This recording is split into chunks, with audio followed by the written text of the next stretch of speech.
So if you ask me, one of the worst things about a C5 Corvette is how high they sit up. I'm going to change that. It's pretty simple. It's only $50 per side. It takes this from about 4 inches and drops it down about 1.5 inches or so. First, you want to start with the obvious and remove the wheel. After that, it's pretty easy. You want to drop down the tie rod in. Once you take this out, put the nut back on there a little bit and then tap it with a hammer and it'll come right out. After that, you want to disconnect the sway bar links. They're pretty simple too. And at that point, take off the upper control arm. It's just these 4 bolts. They come out pretty simple.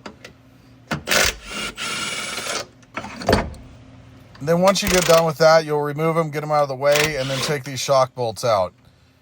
Once you get these shock bolts out, it's pretty easy to do. You want to have a jack under the knuckle just in case. And after that, you're going to want to take out this bolt. This is what makes it lower.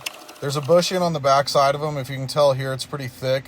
The newer ones, the only difference is that rubber piece is just a little bit thinner and it takes out quite a bit. It doesn't look like much on the bolt, but it definitely lowers the car quite a bit. You'll want to spin it all the way to the top if you want to get it as low as possible like that. And then from there, you're going to want to put everything right back to where it was. First, I just went back and went with the shock mount bolts, then the sway bar link, and put everything back in just the same order I took it off in. Once I'm done with that, I'm going to hop on over to the backside and lower that down. Stay tuned.